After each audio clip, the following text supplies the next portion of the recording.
ನಮಸ್ಕಾರ ಸ್ನೇಹಿತರೆ, ಇವತ್ತಿನ ವಿಡಿಯೋದಲ್ಲಿ ಕೇವಲ 10 ನಿಮಿಷಗಳಲ್ಲಿ ತುಂಬಾ ರುಚಿಯಾಗಿ ಕ್ರೀಮಿ ಆಗಿರುವಂಥ ಪನ್ನೀರ್ ಗ್ರೇವಿನ ಹೇಗೆ ಮಾಡ್ಕೊಳೋದು ಅಂತ ತೋರಿಸ್ತಾ ಇದ್ದೀನಿ. ಹಾಗಾದರೆ ಬನ್ನಿ ವಿಡಿಯೋನ ಕೊನೆವರೆಗೂ ನೋಡಿ. ಮೊದಲು ಬಾಣಲಿಗೆ ಒಂದು ಸ್ವಲ್ಪ ಎಣ್ಣೆನ ಹಾಕೋತಾ ಇದ್ದೀನಿ.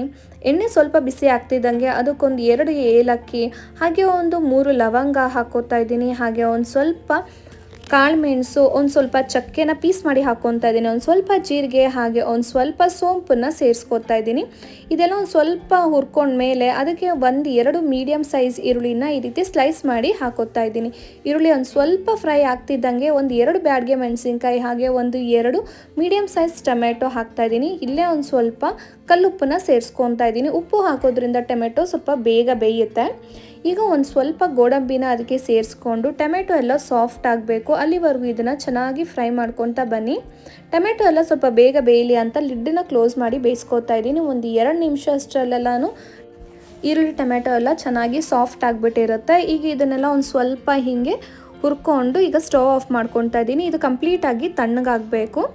ನೆಕ್ಸ್ಟ್ ನಾನು ಇಲ್ಲೊಂದು ಪನ್ನೀರ್ ಕ್ಯೂಬ್ನ ತೊಗೊಂಡಿದ್ದೀನಿ. ಇದು ಸ್ವಲ್ಪ ಜಾಸ್ತಿನೇ ಇದೆ, ಅದಕ್ಕೆ ನಾನು ಒಂದು ಸ್ವಲ್ಪ ತೆಗೆದು ಸೈಡಲ್ಲಿ ಇಟ್ಕೊತಾ ಇದ್ದೀನಿ ಬೇರೆ ರೆಸಿಪೀಸ್ಗೆ. ನೆಕ್ಸ್ಟ್ ಇದನ್ನೆಲ್ಲನೂ ನಾನು ಸಣ್ಣ ಸಣ್ಣದಾಗಿ ಕ್ಯೂಬ್ಸ್ ಥರ ಕಟ್ ಮಾಡ್ಕೊತಾ ಇದ್ದೀನಿ. ನಿಮಗೆ ಪನ್ನೀರು ಯಾವ ಸೈಜಲ್ಲಿ ಇಷ್ಟ ಆಗುತ್ತೋ ನೀವು ಆ ಸೈಜಲ್ಲಿ ಕಟ್ ಮಾಡ್ಕೋಬೋದು. ಇದು ತುಂಬ ದಪ್ಪ ಇದೆ, ಅದರಿಂದ ನಾನು ಮಧ್ಯದಲ್ಲೂ ಕೂಡ ಕಟ್ಸ್ ಮಾಡಿಕೊಂಡು ಈ ರೀತಿ ಬ್ಲಾಕ್ಸ್ ಥರ ಕಟ್ ಮಾಡ್ಕೊತದೆ ಈ ಸೈಜ್ಗೆ ಕಟ್ ಮಾಡ್ಕೊಂಡಿದ್ದೀನಿ.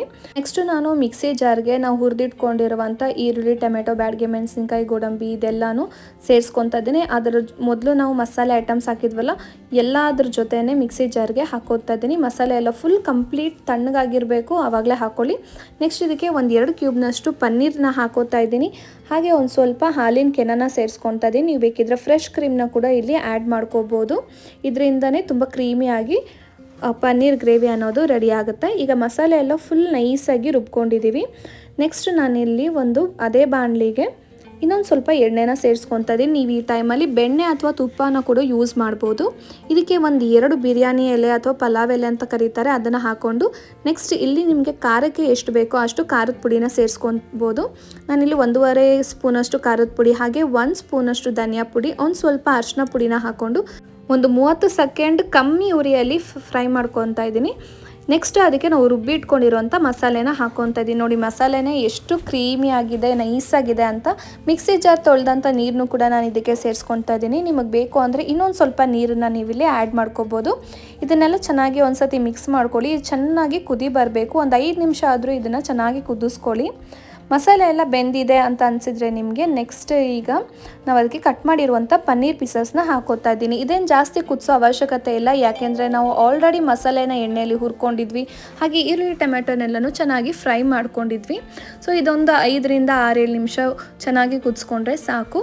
ಪನ್ನೀರ್ ಹಾಕಿದ ಮೇಲೂ ಅಷ್ಟೇ 1-2-3 ನಿಮಿಷ ಚೆನ್ನಾಗಿ ಕುದಿಸ್ಕೊಂಡು ಲಾಸ್ಟಲ್ಲಿ ಒಂದು ಸ್ವಲ್ಪ ಫ್ರೆಶ್ ಆಗಿ ಕಟ್ ಮಾಡಿರುವಂಥ ಕೊತ್ತಂಬರಿ ಸೊಪ್ಪನ್ನ ಹಾಕ್ಕೊಂಡು ಚೆನ್ನಾಗಿ ಮಿಕ್ಸ್ ಮಾಡಿಕೊಂಡ್ರೆ ನಮ್ಮ ಟೇಸ್ಟಿಯಾಗಿ ಕ್ರೀಮಿ ಆದಂಥ ಪನ್ನೀರ್ ಗ್ರೇವಿ ರೆಡಿ ಆಗುತ್ತೆ ಫ್ರೆಂಡ್ಸ್. ಇದನ್ನು ನೀವು ಚಪಾತಿ, ನಾನ್, ರೋಟಿ, ದೋಸೆ ಎಲ್ಲದರ ಜೊತೆನೂ ಟ್ರೈ ಮಾಡ್ಬೋದು. ಸಖತ್ ಟೇಸ್ಟಿಯಾಗಿರುತ್ತೆ.